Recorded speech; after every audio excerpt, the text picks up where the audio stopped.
주님, 죄 지은 자도 천국 갈 수 있나요? 사랑하는 성도 여러분, 오늘 우리는 모든 그리스도인이 한 번쯤은 마음속 깊이 품어보았을 질문에 대해 함께 나누고자 합니다. 바로 죄를 지은 우리 같은 사람도 과연 천국에 갈 수 있느냐는 것입니다. 이 질문 앞에서 우리는 먼저 한 가지 분명한 진리를 직시해야 합니다. 성경은 의인은 없나니 하나도 없다고 선포합니다. 모든 사람이 죄를 범하였음에 하나님의 영광에 이르지 못한다고 말씀하십니다. 여기서 우리가 깨달아야 할 것은 죄를 짓지 않은 완벽한 사람이 천국에 가는 것이 아니라는 사실입니다. 만약 죄 없는 사람만 천국에 갈 수 있다면 이 땅에 천국 갈 사람은 단 한 명도 없을 것입니다. 그렇다면 우리는 어떻게 천국에 갈 수 있을까요? 이것이 바로 복음의 핵심입니다. 우리가 선하고 의로워서가 아니라 예수 그리스도의 은혜로 구원받는다는 것입니다. 사도 바울은 에베소서에서 이렇게 명확하게 선포합니다. 너희는 그 은혜에 의하여 믿음으로 말미암아 구원을 받았으니 이것은 너희에게서 난 것이 아니요 하나님의 선물이라. 행위에서 난 것이 아니니 이는 누구든지 자랑하지 못하게 함이라. 이 말씀이 우리에게 주는 메시지는 실로 혁명적입니다. 구원은 우리의 노력이나 선행으로 얻는 것이 아니라 하나님의 선물이라는 것입니다. 우리가 아무리 착하게 살려고 노력해도 우리 자신의 힘으로는 하나님의 완전하신 기준에 도달할 수 없습니다. 그래서 하나님께서 친히 우리를 구원하시기 위해 예수 그리스도를 이 땅에 보내주신 것입니다. 성경을 보면 예수님께서 만나신 사람들의 이야기가 나옵니다. 그들 중 많은 이들이 당시 사회에서 죄인으로 낙인 찍힌 사람들이었습니다. 세리마태는 로마 제국을 위해 동족으로부터 세금을 거두는 매국노로 여겨졌습니다. 그러나 예수님은 그를 부르셨고 그는 12제자 중 한 명이 되었습니다. 가늠하다 현장에서 붙잡힌 여인이 있었습니다. 율법에 따르면 그녀는 돌에 맞아 죽어야 마땅했습니다. 그러나 예수님은 그녀를 정죄하지 않으시고 다시는 죄를 범하지 말라고 말씀하시며 새로운 삶의 기회를 주셨습니다. 강도와 함께 십자가에 달렸던 한 죄수의 이야기는 더욱 놀랍습니다. 그는 평생을 범죄자로 살았던 사람이었습니다. 그에게는 선행을 쌓을 시간도 없었고 회개의 열매를 맺을 기회도 없었습니다. 단지 십자가에 달린 채 죽어가는 마지막 순간에 예수님을 향해 나를 기억해달라고 간청했을 뿐입니다. 그러자 예수님께서는 그에게 이렇게 약속하셨습니다. 내가 진실로 내게 이르노니 오늘 내가 나와 함께 낙원에 있으리라. 이 이야기가 우리에게 주는 교훈은 무엇입니까? 구원은 우리가 얼마나 많은 선행을 쌓았느냐에 달려있지 않다는 것입니다. 구원은 오직 예수 그리스도를 믿는 믿음으로 얻는 것입니다. 그 강도는 예수님을 믿는 단 한 번의 고백으로 천국의 약속을 받았습니다. 이것이 바로 은혜의 복음입니다. 그러나 여기서 우리가 조심해야 할 것이 있습니다.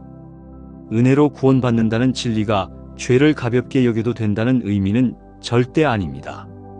어떤 사람들은 이렇게 생각합니다. 어차피 은혜로 구원받는데 죄를 지어도 상관없지 않느냐고 말입니다. 이것은 은혜를 악용하는 위험한 생각입니다. 사도 바울은 이런 질문을 예상하고 로마서에서 이렇게 답합니다. 그런즉 우리가 무슨 말을 하리요?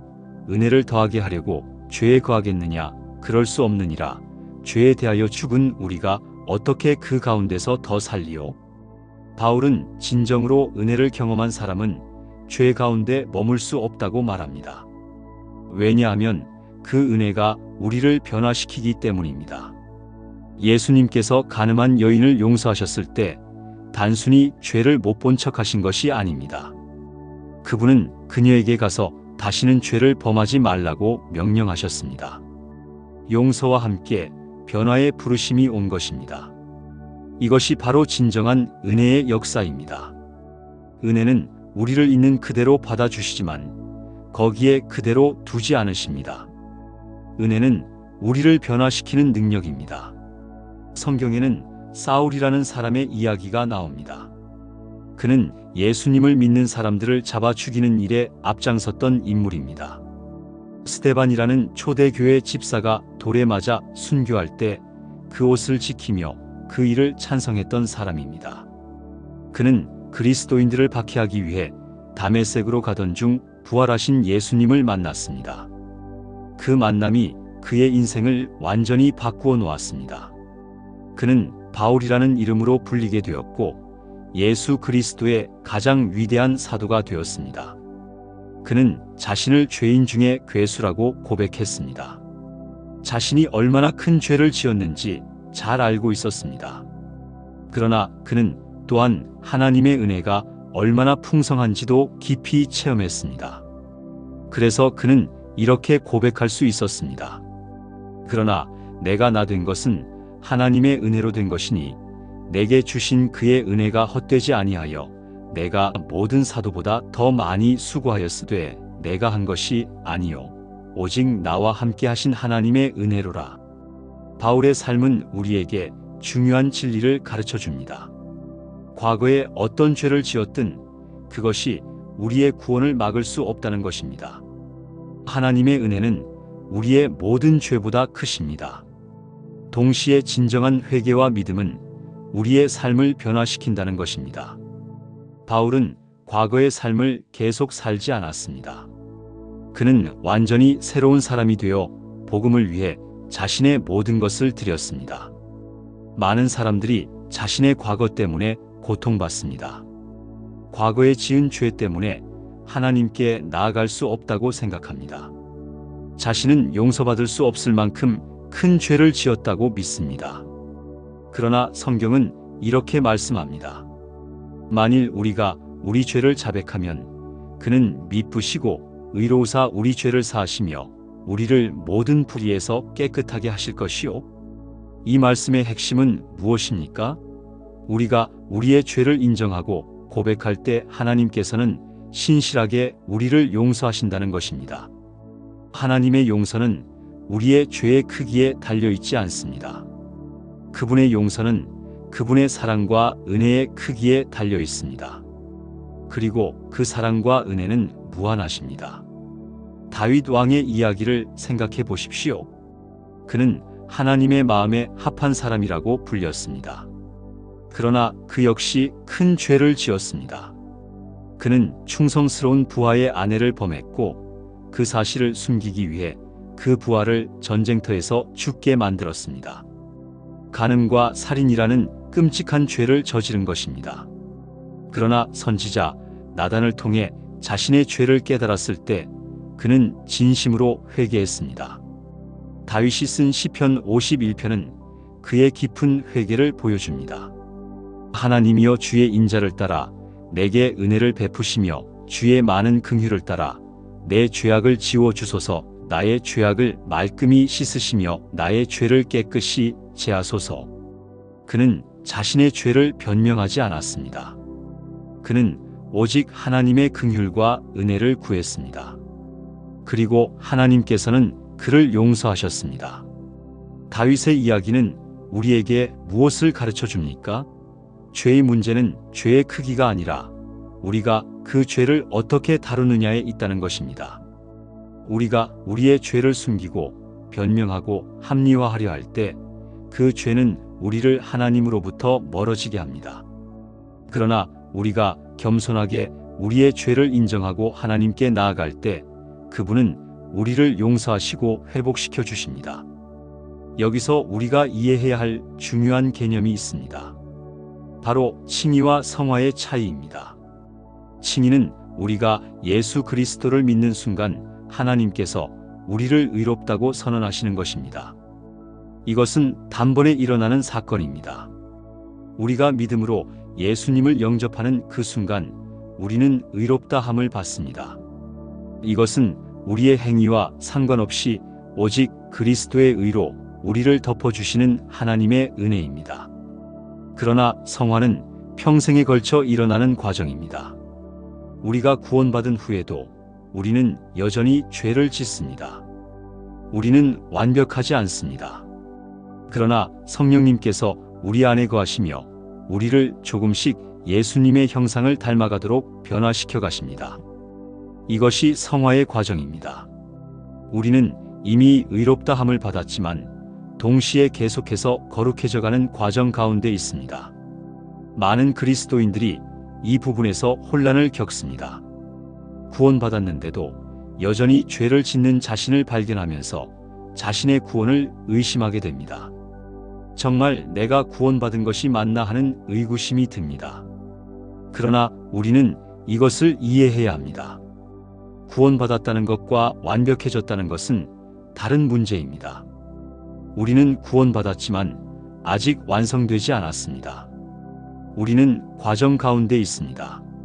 사도 요한은 이렇게 말합니다. 만일 우리가 죄가 없다고 말하면 스스로 속이고 또 진리가 우리 속에 있지 아니할 것이요. 요한은 우리 모두가 죄인임을 인정합니다. 그리스도인이 되었다고 해서 갑자기 죄를 전혀 짓지 않게 되는 것이 아닙니다. 그러나 차이가 있습니다. 그리스도인은 죄를 지었을 때 그것을 깨닫고 회개하며 하나님께 나아갑니다. 그리고 하나님께서는 신실하게 우리를 용서하시고 깨끗하게 하십니다. 베드로의 이야기도 우리에게 큰 위로를 줍니다. 베드로는 예수님의 가장 가까운 제자 중 한 명이었습니다. 그는 예수님을 위해서라면 목숨도 버릴 수 있다고 장담했던 사람입니다. 그러나 예수님께서 체포되시던 밤, 그는 3번이나 예수님을 부인했습니다. 그것도 저주하며 맹세하면서까지 자신은 예수님을 모른다고 부인했습니다. 닭이 울었을 때 베드로는 예수님의 말씀을 기억했습니다. 그리고 밖으로 나가 심히 통곡했다고 성경은 기록합니다. 그는 자신이 저지른 일에 대해 깊이 후회하고 슬퍼했습니다. 많은 사람들은 베드로가 여기서 끝났을 것이라고 생각할 수도 있습니다. 그러나 예수님께서는 부활하신 후 베드로를 찾아가셨습니다. 갈릴리 바닷가에서 예수님은 베드로에게 3번 물으셨습니다. 내가 나를 사랑하느냐? 3번 부인했던 것을 회복시켜 주시기 위해 3번 고백의 기회를 주신 것입니다. 그리고 베드로를 다시 세우시며 내 양을 먹이라고 사명을 주셨습니다. 베드로는 나중에 초대교회의 가장 중요한 지도자 중 한 명이 되었습니다. 오순절에 성령이 임하셨을 때 담대하게 복음을 전파하여 3,000명이 회개하고 세례를 받게 했습니다. 베드로의 이야기가 우리에게 주는 메시지는 무엇입니까? 우리가 실패하고 넘어진다 해도 그것이 끝이 아니라는 것입니다. 중요한 것은 우리가 넘어진 후 어떻게 하느냐입니다. 베드로는 자신의 실패에 좌절하여 포기하지 않았습니다. 그는 예수님께 다시 돌아왔고 예수님은 그를 용서하시고 회복시켜 주셨습니다. 우리도 마찬가지입니다. 우리가 죄를 짓고 실패할 때가 있습니다. 그럴 때 우리는 2가지 선택을 할 수 있습니다. 하나는 좌절하고 포기하며 하나님으로부터 멀어지는 것입니다. 다른 하나는 베드로처럼 회개하며 다시 하나님께 나아가는 것입니다. 하나님께서는 항상 2번째 선택을 원하십니다. 그분은 우리가 돌아오기를 기다리십니다. 탕자의 비유를 기억하십니까? 아버지의 재산을 받아 탕진하고 돌아온 아들을 아버지는 어떻게 맞이했습니까? 아버지는 멀리서부터 아들을 보고 달려가 그를 껴안고 입을 맞추었습니다. 그리고 제일 좋은 옷을 입히고 반지를 끼워주고 잔치를 베풀었습니다. 이것이 바로 우리 하나님 아버지의 마음입니다. 우리가 죄 가운데 있다가 돌아올 때 그분은 우리를 기쁨으로 맞아주십니다. 그렇다면 구원받은 후에도 계속해서 죄를 짓는 것은 괜찮은 것일까요? 절대 아닙니다. 우리가 은혜로 구원받았다는 사실이 죄를 가볍게 여길 이유가 되어서는 안 됩니다. 오히려 그 은혜가 우리로 하여금 죄를 더욱 미워하게 만들어야 합니다. 왜냐하면 우리의 죄가 예수님을 십자가에 못 박았기 때문입니다. 예수님께서 십자가에서 고난당하신 이유는 우리의 죄 때문입니다. 그분은 아무 죄도 없으신 분이었지만 우리의 죄를 대신 지시고 십자가에 달리셨습니다. 그분은 우리 대신 하나님의 진노를 받으셨습니다. 이것을 이해할 때 우리는 죄를 가볍게 여길 수 없습니다. 우리의 죄가 얼마나 무거운 것인지 깨닫게 됩니다. 동시에 우리는 하나님의 사랑이 얼마나 크신지도 깨닫게 됩니다. 하나님께서는 우리가 아직 죄인 되었을 때에 그리스도께서 우리를 위하여 죽으심으로 하나님께서 우리에 대한 자기의 사랑을 확증하셨다고 성경은 말합니다. 우리가 선해서 사랑하신 것이 아닙니다. 우리가 죄인일 때 먼저 사랑하셨습니다. 이것이 바로 복음의 능력입니다. 그러므로 죄를 지은 자도 천국에 갈 수 있느냐는 질문에 대한 답은 명확합니다. 예, 갈 수 있습니다. 아니, 더 정확히 말하면 죄를 지은 자만이 천국에 갈 수 있습니다. 왜냐하면 우리 모두가 죄인이기 때문입니다. 문제는 우리가 죄인이냐 아니냐가 아니라 우리가 예수 그리스도를 믿느냐 믿지 않느냐입니다. 예수님을 믿는다는 것은 단순히 머리로 예수님의 존재를 인정하는 것이 아닙니다. 그것은 우리의 전 존재로 예수님을 신뢰하고 의지하는 것입니다. 우리 자신의 의로움이 아니라 예수 그리스도의 의로움으로 구원받는다는 것을 믿는 것입니다. 우리의 선행이 아니라 그분의 은혜로 천국에 갈 수 있다는 것을 받아들이는 것입니다. 이것은 우리의 교만을 완전히 내려놓는 것을 의미합니다. 우리는 종종 우리 자신의 선함으로 하나님 앞에 나아가려 합니다. 우리가 다른 사람보다 낫다고 생각합니다. 우리가 충분히 선행을 쌓으면 하나님께서 우리를 받아주실 것이라고 믿습니다. 그러나 이것은 복음을 오해하는 것입니다. 바리새인과 세리의 비유를 기억하십니까? 바리새인은 성전에서 기도하며 자신이 얼마나 선한 사람인지 자랑했습니다. 그는 금식도 하고 11조도 드렸습니다. 그는 다른 사람들처럼 죄인이 아니라고 생각했습니다. 반면 세리는 멀리 서서 감히 눈을 들어 하늘을 우러러보지도 못하고 가슴을 치며 말했습니다. 하나님이여, 불쌍히 여기소서. 나는 죄인이로소이다. 예수님께서는 이 두 사람 중 누가 의롭다 하심을 받고 집으로 돌아갔다고 말씀하셨습니까? 바로 세리였습니다. 왜냐하면 그는 자신이 죄인임을 인정하고 하나님의 긍휼을 구했기 때문입니다. 바리새인은 자신의 의로움을 자랑했지만 세리는 오직 하나님의 은혜를 구했습니다. 이것이 구원받는 사람과 그렇지 못한 사람의 차이입니다. 우리가 천국에 가기 위해서는 먼저 우리 자신이 죄인임을 인정해야 합니다. 우리는 스스로의 힘으로는 구원받을 수 없습니다. 우리에게는 구원자가 필요합니다. 그 구원자가 바로 예수 그리스도이십니다. 그분만이 우리를 죄에서 구원하실 수 있습니다. 그분만이 우리에게 영생을 주실 수 있습니다. 그렇다면 우리는 어떻게 이 구원을 받을 수 있을까요? 성경은 명확하게 답합니다. 주 예수를 믿으라, 그리하면 너와 내 집이 구원을 받으리라. 믿음입니다. 예수 그리스도를 우리의 구주로 믿고 영접하는 것입니다.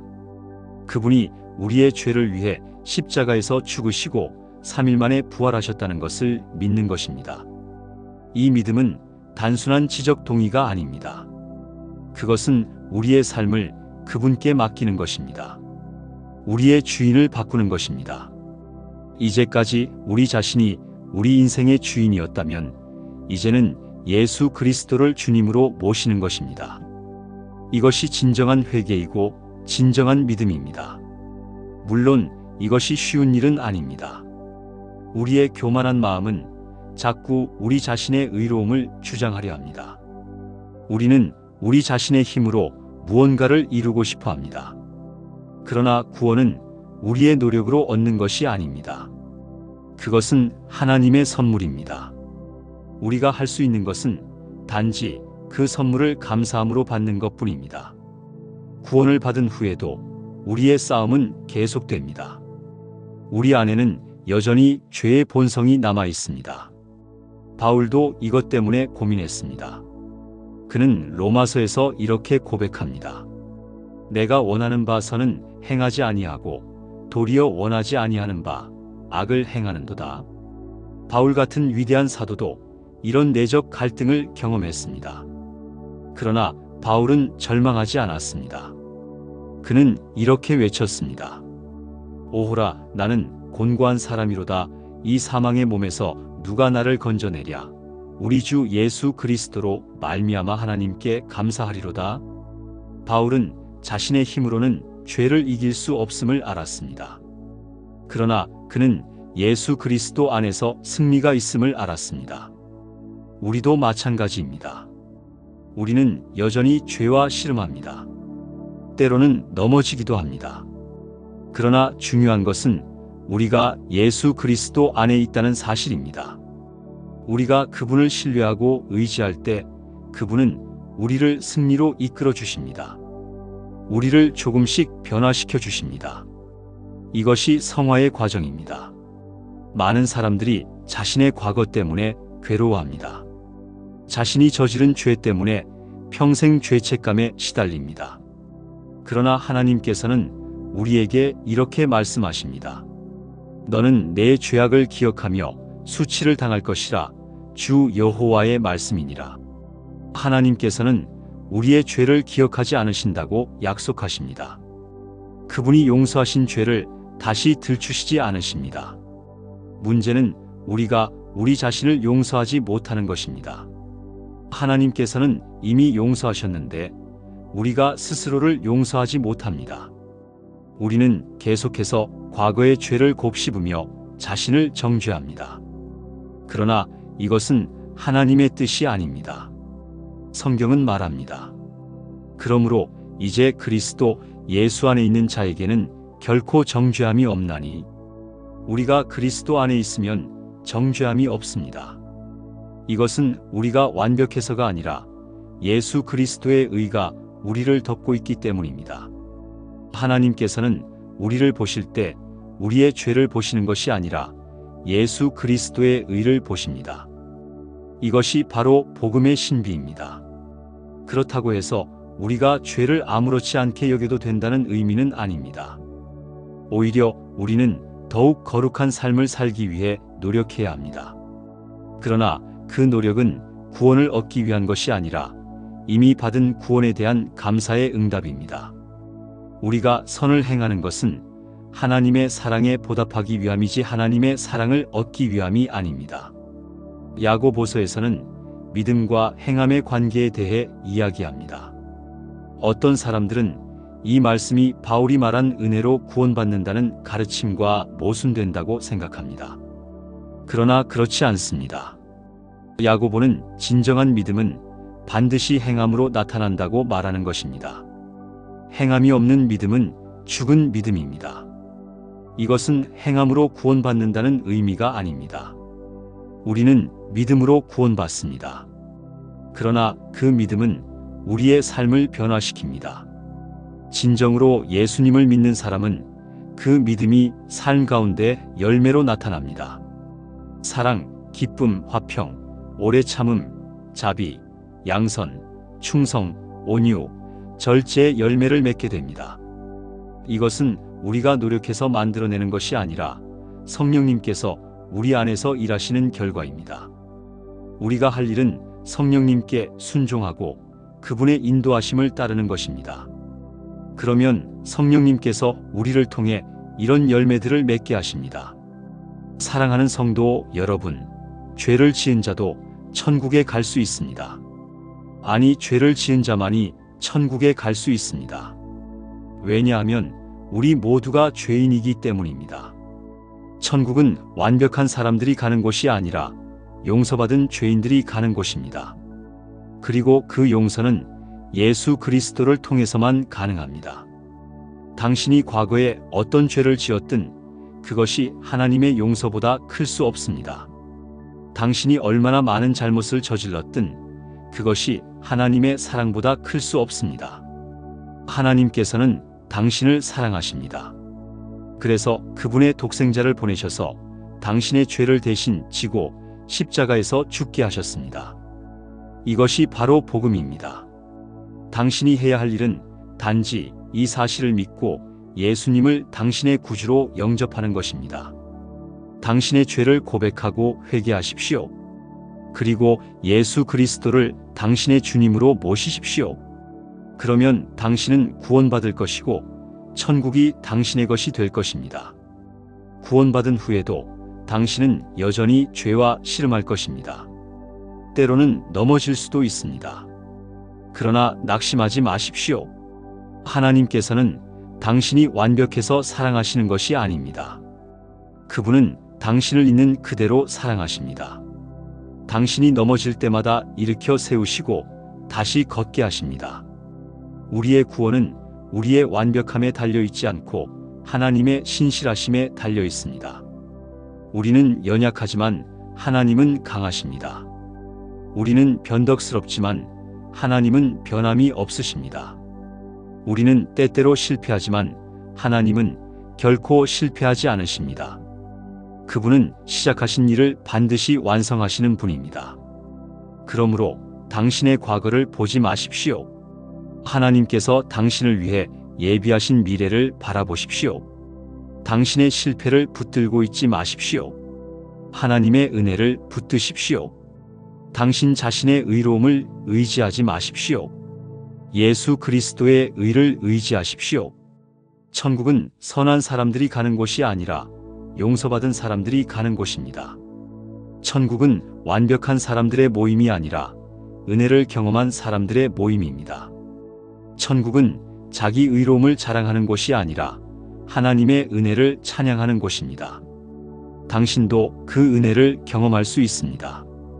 당신도 그 용서를 받을 수 있습니다. 당신도 천국의 소망을 가질 수 있습니다.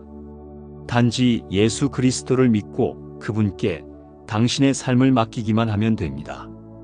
그것이 전부입니다. 오늘 이 메시지를 듣는 모든 분들에게 이 복음이 기쁜 소식이 되기를 바랍니다. 당신의 죄가 당신을 하나님으로부터 영원히 분리시키지 못합니다. 예수 그리스도의 피가 모든 죄를 깨끗하게 합니다. 그분의 은혜가 당신의 모든 실패보다 큽니다. 그분의 사랑이 당신의 모든 죄보다 강합니다.